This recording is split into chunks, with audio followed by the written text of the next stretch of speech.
학생들이 예배를 드리는데 학생들이 그냥 가만히 있다가 어른 예배 드리니까 이게 자기들하고는 좀 안 맞는 예배잖아요. 막 뛰고 노래하고 막 그렇게 해야 신나는 예배가 될 텐데 우리 이 예배는 어떻게 보면 어른들한테 맞는 그런 예배여서 항상 우리 말씀을 전할 때도 우리 이 학생들도 생각하면서 말씀을 전하거든요. 근데 말이 너무 어려운 거 아닌가 싶은 생각도 많이 들고 그래요. 근데 그런 이야기를 들었어요. 아주 우스운 이야기인데 어느 교회 목사님이 좀 젊은 목사님이었던 모양입니다. 그래서 학생들하고 그렇게 가까이 지내려고 애를 썼대요. 담임 목사님인데, 근데 그 아이들의 하는 언어를 이 목사님도 같이 쓰는 거예요. 그래야 그 친해지니까. 학생들이 이렇게 예배를 빠지고 그러면 그 목사님이 그 학생한테 뭐라고 그러냐면, 야 너희들 이렇게 예배 빠지고 그러면 목사님 킹 받는다. 뭔지 얘기지 아세요? 권사님 뭔지 아세요? 킹 받는다. 열 받는다라는 얘기를 킹 받는다. 그리고 어느 학생이 학교에서 친구하고 주먹 다짐을 했나 봐요. 아버지가 너 그렇게 하면 천국 못 가. 막 이렇게 이제 혼을 내고 막 좀 겁을 준 모양이에요. 그러니까 목사님한테 문자를 써서 목사님 제가 이러이러해서 학교에서 친구하고 이렇게 싸움을 했는데 저 천국 갈 수 있죠? 그랬대요. 그랬더니 목사님이 딱 세 마디로 얘기를 했답니다. 뭐라고 그러는지 아십니까? 여러분은 모르실 거예요. 이 말을 쓰면 뭐라고 했냐면 쌉 가능. 안 우시는 거 보니 모르시는 거야 이게. 모르시는 거예요. 이게 완전하게 가능하다라는 걸 조금 좀 말이 좀 그렇죠. 근데 욕은 아니에요. 네. 오늘 말씀을 나누면서도 우리 학생들도 같이 은혜 받았으면 좋겠습니다. 여러분 애착하는 것 한 가지씩 있으신가요? 뭔가 굉장히 갖고 싶어하고 그거 있어야만 마음이 편하고 하는 것들 있죠. 근데 인생의 본질을 알면 우리가 이 애착하는 것에 대해서도 그렇게 자유로울 수 있다라고 하는 사실을 우리가 알아야 할 줄 믿습니다. 어떤 거룩한 랍비에 관한 이야기인데요. 미국인 몇 명이 폴란드 여행을 갔습니다.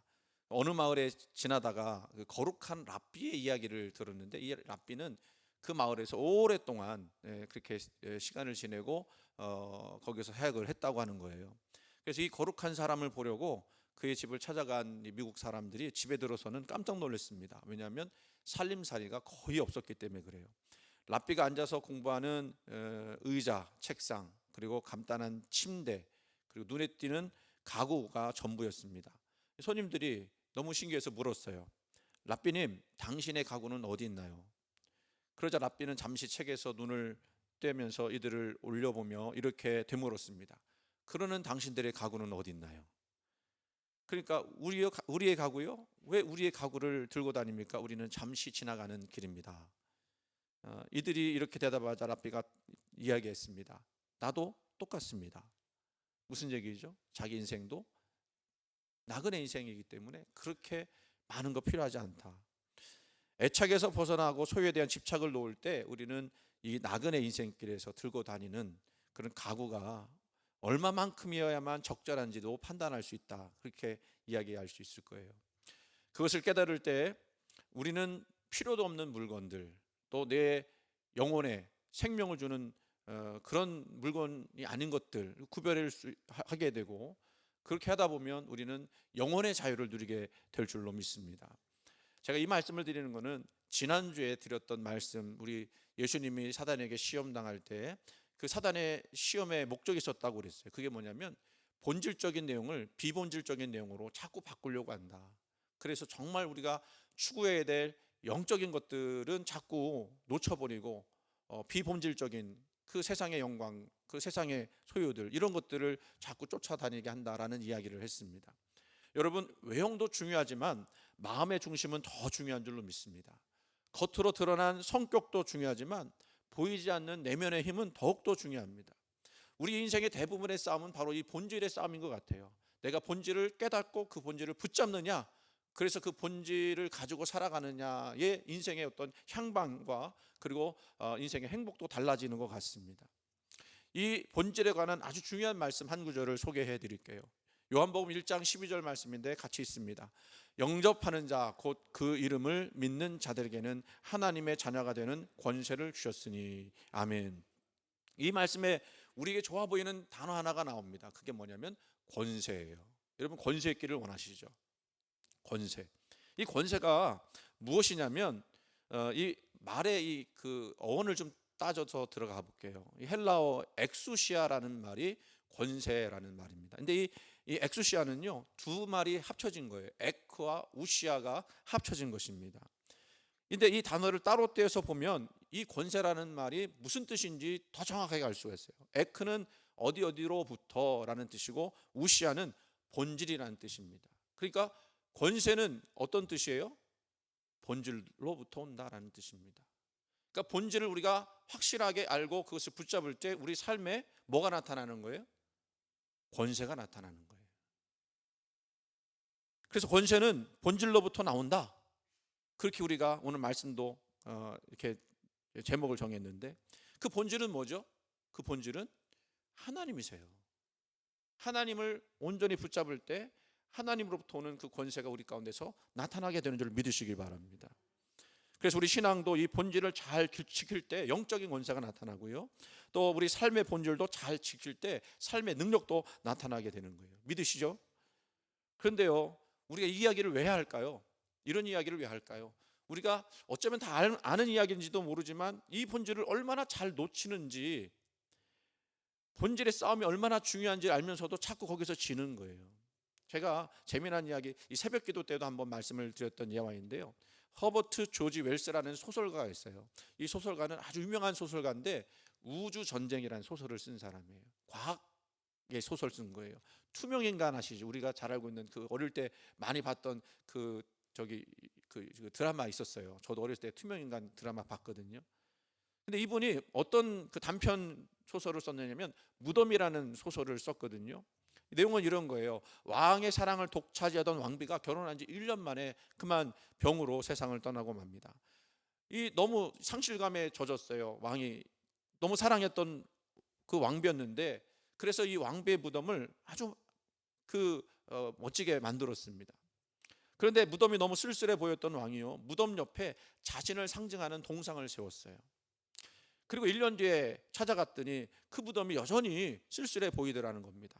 이번에는 왕가를 상징하는 호랑이 상을 또 옆에 만들었어요. 또 1년 뒤에 무덤 뒤에 호화로운 그 집을, 자기를 상징하는 권세의 그 임금이 사는 그 집과 같은 그런 호화로운 집을 줬습니다. 그리고 그것으로 또 만족하지 못하니까 이제는 그 주위에, 무덤 주변에 멋진 성곽을 만들었어요. 그러니까 무덤이 있는 곳이 멋진 성이 된 거죠. 흡족하게 바라보던 왕은요, 한가운데 초라하게 세워진 무덤을 불편한 눈빛으로 바라보기 시작했습니다. 그리고 왕은 왕비의 무덤이라는 생각을 잊어버리고 이렇게 명했습니다. 저 가운데 있는 초라한 무덤을 깨끗이 치워버리라. 뭐죠? 처음에는 무덤 그거를 세우겠다고 했는데 나중에는 비본질적인 것들만 남고 원래 생각했던 그 무덤은 사라지게 됐다는 거예요. 이 소설을 쓴 이 조지 웰스는요, 어떤 내용 때문에 이런 소설을 썼느냐면요, 이 지금 한참 전 이야기인데, 하여간 이 신학이 누구를 공부하기 위해서 세운 거죠? 예수님을 공부하기 위해서 세운 신학이었는데, 이 자유주의 신학이 들어오면서 자꾸 예수님을 몰아가고 예수님 없는 신학이 되었다는 것을 조롱하기 위해서 이 소설을 썼다라는 거예요. 여러분, 이거 교회에 적용해 볼 수 있지 않겠습니까? 교회가 누구를 섬기는 데죠? 예수님을 섬기는 곳인데, 뭐 다른 여러 가지 활동들 때문에 예수님을 잊어버리고, 예수님은 까맣게 잊어버리고 다른 것들만 신경 쓰는 그런 모습들 혹시 있을 수 있다라는 거죠. 이게 우리가 놓치지 말아야 할 본질의 이야기라는 겁니다. 우리 삶은도 한번 생각해 보세요. 우리가 언제 행복하고 언제 기쁘냐면, 내가 뭔지 확실하게 삶의 본질이 무엇인지를 알고 그 목적을 향해서 나갈 때, 그 붙잡고 있을 때, 그때 우리가 행복하죠. 제가 가만히 이게 말씀 전하다가 준비하다가 생각해 보니까 내가 제일 공부하는 게 언제 행복했는가 생각해 봤더니 대학원 준비할 때 공부하는 게 제일 행복했어요. 제가 여러분한테 말씀드렸지만 제가 서울시인대 학부 시험 쳤다가 떨어졌거든요. 그때 경쟁률이 8대1이었어요. 그래서 지금 89학번 그 친구들이 제일 똑똑한 친구들이에요. 그 전까지는 2대1, 3대1. 그래서 저는 고등학교 때 공부 안 해도 학교 갈 수 있으니까 열심히 교회 생활하다 그러다가 내가 그 공부를 못하고 떨어졌거든요. 그 다음부터는 제가 떨어지는 일이 없길 내가 일생 동안 그 고백을 하고 그냥 운전면허부터 시작해서 한 번에 다 붙었어요. 그게 너무 한이 돼서. 근데 어쨌든 대학원 준비를 하는데 공부를 하는데요, 내가 목적이 있으니까 공부가 너무 재밌는 거예요. 그래서 저는 저 대학원 들어갈 때 제가 수석으로 들어갈 줄 알았어요. 진짜로 수석으로 들어가는 줄 알았어요. 제가 그렇게 공부를 열심히 했다는 얘기예요. 믿든지 안 믿든지. 근데 여러분, 그 본질 얼마나 중요한지 그거를 우리가 알 때 행복하다는 거. 오늘도 본질에 관한 말씀이에요. 어쩌면 예수님은 이 땅에 오셔서 이 땅에 우리가 잃어버린 본질이 뭔지를 알려주시기 위해서 그것을 찾게 하시려고 이 땅에 오셨는지도 몰라요. 그게 뭐죠? 인간이 잃어버린 구원, 생명, 그리고 놓쳐버린 하나님 나라. 이제 본문의 말씀으로 들어가 볼게요. 오늘 본문의 제목은 정하자면 성전 청결 사건 이렇게 불립니다. 예수님이 성전에 들어가셔서 그것을 깨끗이 하셨다라는 거예요. 청소하셨다는 얘기가 아니고요. 그러면 얼마나 좋겠습니까? 그거는 그런 청결이 아니었어요. 성전을 완전히 뒤엎으셨어요. 이 사건은 당시 유대인들에게는 매우 충격적인 사건이었습니다. 왜일까요? 성전이라고 하는 것은요, 유대인의 삶의 본질이었기 때문에 그래요. 그리고 유대인의 삶은 성전 중심이었기 때문에 그래요. 다니엘이 기도를 할 때 어디를 향해서 기도했다고 그러죠? 성전을 향해서 기도했다고 그래요. 오늘 본문을 보면 그런 곳에서 예수님은 양과 소를 다 내쫓으시고 상을 엎으셨다라고 말씀하고 있어요. 조금 길지만 오늘 읽었던 14절에서 16절까지 말씀을 다시 한번 읽어봅니다. 성전 안에서 소와 양과 비둘기 파는 사람들과 돈 바꾸는 사람들이 앉아 있는 것을 보시고 노끈으로 채찍을 만드사 양이나 소를 다 성전에서 내쫓으시고 돈 바꾸는 사람들의 돈을 쏟으시며 상을 엎으시고 비둘기 파는 사람들에게 이르시되 이것을 여기서 가져가라. 내 아버지의 집으로 장사하는 집을 만들지 말라 하시니.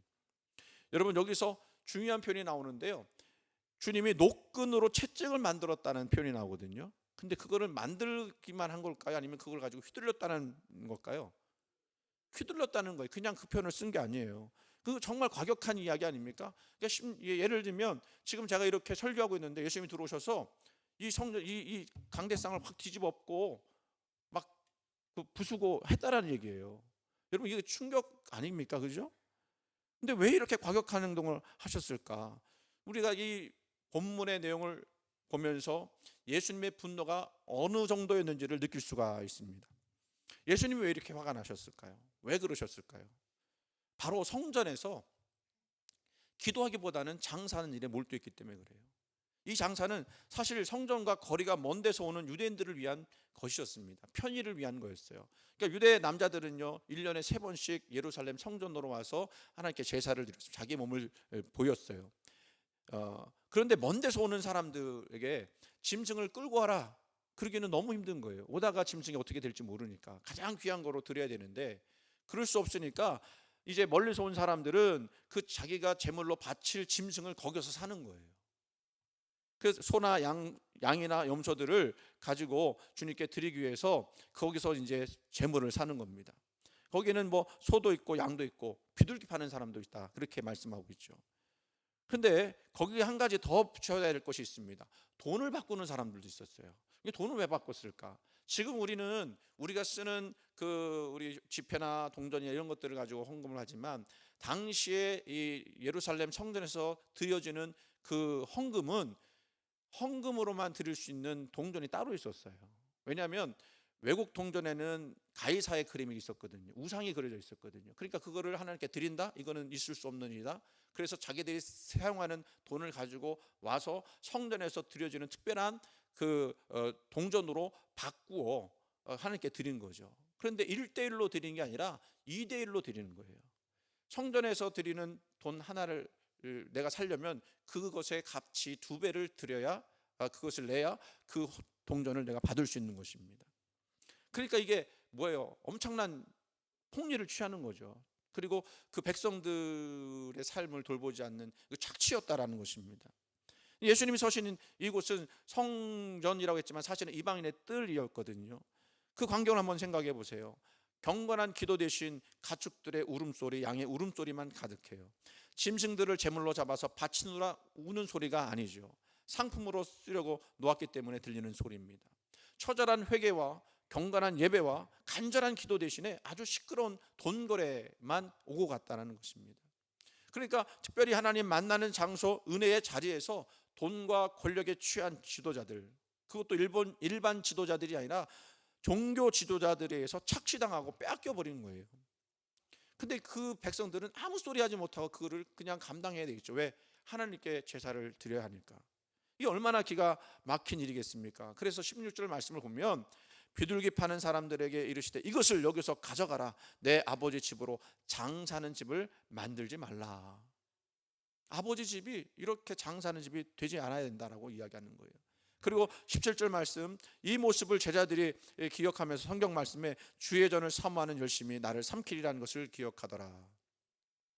이게 얼마나 예수님이 강한 마음으로, 분노하는 마음으로 이렇게 이 모든 것들을 멈추겠는지를 보여주는 내용이죠. 그리고 19절 말씀으로 넘어가면 너희가 이 성전을 홀라 내가 사흘 동안에 일으키리라 라고 하시는 말씀을 나누죠. 너희가 이 성전을 홀라, 아니 성전을 홀라니요, 아까 말씀드렸던 것처럼 이 하나님의 집, 거룩한 전 홀라는 게 말이 됩니까? 이 말 자체는 너무너무 큰 충격을 주었을 것입니다. 어떻게 하나님의 집인 성전을 홀라고 하는 건가요?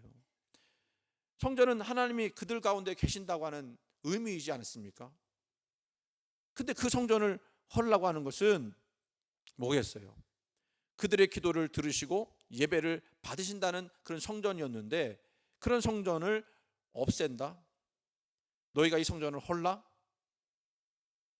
그래서 제자들도 이 말씀을 들었을 때 이게 무슨 의미인가? 왜 멀쩡한 성전, 하나님 임재하시는 그 성전을 무너뜨리러 가는가? 근데 예수님이 나중에요, 십자가에 달려 죽으시고 그리고 난 다음에 부활하시잖아요. 그때 예수님이 당신의 육체를 가리켜 성전이라고 하셨다는 사실을 알게 됐어요. 21절 22절 말씀이 그 말씀이 나오죠. 그러나 예수는 성전된 자기 육체를 가리켜 말씀하신 것이라 죽은 자 가운데서 살아나신 후에야 제자들이 이 말씀하신 것을 기억하고 성경과 예수께서 하신 말씀을 믿었더라. 아멘.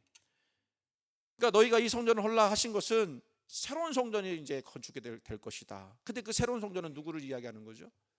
예수 그리스도, 성전 대신 예수 그리스도예요.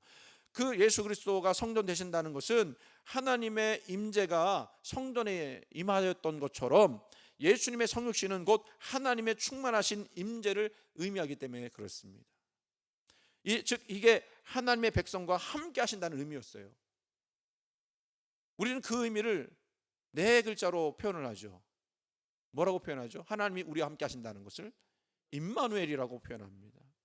그러니까 우리 예수님은 임마누엘 되신 예수님이라고 표현할 수가 있어요. 임마누엘, 그 뜻은 뭐냐면 우리와 언제나 함께 하시는 하나님이 바로 예수 그리스도시라는 것입니다. 우리가 이 건물에 들어와야만 하나님을 만날 수 있다는 것이 아니에요. 지금도 우리가 어디 있든지 간에, 우리가 어떤 형편에 있든지 간에 우리를 지키시고 우리 기도를 들으시고 우리와 동행하심을 아는 것, 이제 이 건물인 성전을 통해서가 아니라 예수 그리스도를 통해서 그것이 이루어진다라는 사실을 우리에게 말씀해 준 거죠. 본질은 보여지는 건물이 아니라 그 본질은 바로 우리를 위해서 이 땅에 오신 예수 그리스도, 그리고 우리를 위해서 십자가 달려 죽으셨다가 3일 만에 다시 살아나신 예수 그리스도를 믿는 그것이야말로 우리가 알아야 될 본질이다라는 것입니다. 그래서 예수님을 믿고 예수님과 연합된 하나님의 사람들 안에는요 항상 예수님이 계십니다. 이게 얼마나 놀라운 일인지 여러분 아십니까? 과거에는 특정한 장소에만 가야만 하나님 만날 수 있다고 했었어요. 그 성전에 가야만 하나님 만날 수 있다고 생각했었으니까요. 근데 이제는 우리 가운데 임하신 하나님을 언제든지 어느 때든지 무엇을 하든지 간에 만날 수 있다는 것입니다. 그분은요 우리를 사랑하시기 때문에 떠나지 않으세요. 함께 하시기를 원하십니다. 이게 놀라운 일이에요. 그래서 예수님의 성전 청결 사건은 성전의 본질을 회복하는 것이기도 하는 거죠. 그 본질이 뭡니까? 더는 사람이 지은 성전에 계시지 않는다. 율법 아래 갇혀 있지 않는다. 지은 집에 갇혀 있지 않는다라는 말이죠. 그래서 요한복음 1장 14절 말씀에 이렇게 이야기하셨습니다. 같이 있습니다. 말씀이 육신이 되어 우리 가운데 거하심에 우리가 그의 영광을 보니 아버지의 독생자의 영광이요 은혜와 진리가 충만하더라. 아멘. 거기에 거하심에라는 말은 헬라어로 미시칸이라고 하는 말인데요, 이거는 육체의 천막을 치고 그곳에 하나님이 임마누엘 하시겠다라는 거예요. 그러니까 예수 그리스도께서 이 땅에 오신 것은 예수의 육체를 통해서 우리와 늘 함께 하시겠다라고 하는 말씀인 것입니다. 여러분, 이 말을 듣고 이해하기를 간절히 소원합니다. 그런데 이것을 깨닫고 믿게 하시는 분은요, 사람의 이성과 지혜가 아니에요. 이거는 성령님만이 하실 수 있는 일이에요. 여러분이 내 마음에 예수님이 계시다라고 하는 것, 그것을 여러분이 깨닫고 믿는다고 한다면 그건 여러분의 지혜가 아니라 하나님이 여러분에게, 성령님이 여러분에게 그 지혜를 주셨기 때문인 줄 믿습니다. 그래서 12절 13절 요한복음 1장 12절 13절 또 그것도 같이 읽어볼게요. 영접하는 자 곧 그 이름을 믿는 자들에게는 하나님의 자녀가 되는 권세를 주셨으니 이는 혈통으로나 육정으로나 사람의 뜻으로 나지 아니하고 오직 하나님께로부터 난 자들이니라. 아멘. 하나님께로부터 난 자들만이 하나님이 나와 함께 하신다는 것을 깨닫게 되는 것입니다. 성전이 주님을 영접하여 믿고 주님을 믿는 자는 하나님의 자녀예요. 그래서 요한계시록 3장 20절 말씀에도 이렇게 말씀하셨습니다. 볼지어다 내가 문 밖에 서서 두드리노니 누구든지 내 음성을 듣고 문을 열면 내가 그에게로 들어가 그와 더불어 먹고 그는 나와 더불어 먹으리라. 풍성한 하나님의 은혜를 노래한 것이죠. 이제 우리 주님이 우리 안에 오셔서 우리 안에 함께 거하며 함께 사는 것입니다. 그리스도인인 한 사람 한 사람 안에 그리스도의 영이 거하시는 거예요. 여러분, 이것을 경험하십니까? 깨닫습니까? 체험하십니까? 그런데 놀랍게도 한 가지 더 말씀을 드리면, 그 예수님이 성전이시잖아요. 이제 또다시 한 단계 더 발전하는데 그 예수님을 모신 우리 각자가 또한 성전이 된다고 말씀하고 있어요. 사도 바울이 그렇게 이야기를 했죠. 그래서 우리 성전된 우리들이 이 본질을 놓치지 않기 위해서는 우리가 항상 누구를 사모하고 그분을 동행해야 되느냐? 예수 그리스도. 그분이 우리 가운데 있을 때 우리는 행복하고 가치가 있고 또 목표가 분명한 존재가 되는 줄 믿습니다. 이거는 세상의 논리, 힘의 논리, 장사는 집의 논리가 아닌 진정한 성전의 논리, 하나님 중심이 된 삶을 이야기하는 거예요. 처음 말씀에 본질이 곧 권세라는 말씀을 드렸습니다. 성전의 본질은 하나님이 나와 함께 하시는 것입니다. 그러므로 하나님이 나와 함께 하신다는 것을 우리가 믿을 때 우리 삶에 반드시 삶을 이기는 권세가 드러나게 될 줄로 믿으시기 바랍니다. 하나님은 우리와 늘 함께 하십니다. 하나님은 결코 우리를 버리지 않으십니다. 예수님이 성전이시며 예수님을 모신 우리가 성령의 전, 곧 성전입니다. 예화 두 개를 이어서 말씀을 드리면서 오늘 말씀을 마치도록 할게요. 한 젊은 수도사가 나이 많은 스승을 찾아가서 이렇게 물어봤습니다. 제가 어디서 하나님을 찾을 수 있겠습니까? 벌써 많은 시간 명상도 하고 고행도 하고 수도도 하고 기도도 했지만 하나님을 만나지 못했습니다. 어디서 하나님을 만날 수 있습니까? 가만히 쳐다보던 노 스승께서는 이렇게 대답했습니다. 바로 내 옆에 계시는구나. 두리번 거래요. 주위를 살피다가 젊은 수도사가 또 물었습니다. 그런데 저는 왜 그분을 못 뵙는 것입니까? 스승은 뜬금없이 이상한 이야기를 했습니다. 술 취한 사람의 이야기를 해요. 자네는 술 취한 사람이 자기 집을 못 찾고 헤매는지 아는가? 왜 술 취한 사람이 사람을 똑바로 알아보지 못하고 비틀거리는지 아는가? 왜 그렇죠? 술에 취했기 때문에. 제자가 너무 뻔했기 때문에 대답을 하지 못합니다. 스승은 다시 말합니다. 무엇이 너를 취하게 했는지 알아내어라. 하나님을 보기 위해서 너는 취하지 아니하여야 하느니라. 취한 것으로부터 깨어야 하느니라. 그래야 하나님을 볼 수 있느니라. 무슨 얘기인지 이해가 되십니까? 하나님이 저와 여러분 가운데 늘 함께 하세요. 근데 우리는 본질이 아닌 것들에 너무 취해 있어서 거기에 너무 매여 있어서 본질인 예수님을 잃어버리고 보지 못한다라는 이야기입니다. 한 가지 예화를 더 드릴게요. 이거는 앞의 이야기와 좀 전혀 다른 반대된 이야기인 것처럼 보이지만 결론은 같습니다. 어느 교회 목사님 말씀을 제가 듣다가 이런 이야기를 들었어요. 그 교회 청년이 세례를 받았습니다. 세례가 얼마나 중요한지 여러분 아시죠? 세례 받으면 그 세례 자체가 내가 구원받았다고 하는 그런 증표 아닙니까? 근데 그 다음 주일이요, 이 청년이 목사님에게 뭐라고 이야기냐면 세례를 취소해달라. 이게 보통 있는 일이 아니잖아요. 그리고 뭐라고 이야기하냐면 자기는 실제로 예수님을 믿는 것이 아니다, 하나님이 자기를 떠났다, 그렇게 얘기를 하는 거예요. 그래서 왜 그러냐 물었더니 이 청년이 자기가 있었던 일을 하는 겁니다. 세례 받은 날 결심했대요. 이제는 회사 회식 참석 안 하겠다고. 왜 그런지 아세요? 회사 참석하면 1차만 하는 게 아니라 2차 가요. 2차 가는 게 아니라 3차를 가요. 근데 2차까지는 괜찮을지 모르지만 3차 가면 안 되는 일을 하는 거예요. 제가 말씀을 안 드릴게요. 무슨 얘기인지 아시죠? 아세요? 아시면 이상한데. 그래서 각오를 했다는 겁니다. 나는 세례를 받았으니까 이제는 절대로 안 하겠다. 근데 그 결심이 일주일도 세례 받고 일주일도 못 가고 무너진 거예요. 어쩔 수 없이 2차 갔는데 3차까지 가고 말았어요. 그렇게 하고는 너무 마음이 무너졌어요. 나는 예수 믿는 거 아니다, 세례 받은 거 다 가짜다, 영적으로 완전히 절망을 했습니다. 목사님이 뭐라고 대답을 해주셨을까요? 목회 경륜이 참 중요한데 이 목사님 이야기를 듣고 참 감탄을 했습니다. 뭐라고 물어봤느냐면, 너 하나님이 떠났다고 그랬는데 그러면 너 왜 이렇게 괴로워하냐? 너와 같이 그날 회식하고 3차까지 가서 못된 짓 했던 그 직장 동료들 전부 너처럼 그렇게 괴로워하냐? 다른 사람들은 다 재미 봤다고 생각하는데 너는 왜 그렇게 고통스러워하냐? 진짜 성령님이 너를 떠났다면 너도 그냥 재미 본 거잖아. 내 안에 계신 주님이 너를 버리지 않았고 떠나지 않으셨으니까 내 안에서 너를 향하여 근심하시잖아. 그러니 내 마음이 견딜 수 없어 하는 거잖아. 그 청년이요, 또 저도 눈물이 나는데 그 소리를 듣고 엄청 울었대요. 그리고 이야기를 했대요. 주님이 나를 떠나지 않으셨군요. 여러분, 우리가 가끔 몹쓸 죄를 짓고 성령님 근심하게 하는 일을 만들지만 그래도 그것이 죄인 줄 우리가 깨닫고 그것이 얼마나 하나님의 마음을 아프게 하는지를 안다면 예수님은 우리를 떠나지 않으세요. 우리가 지금 제가 이 얘기를 왜 하시는지 아시죠?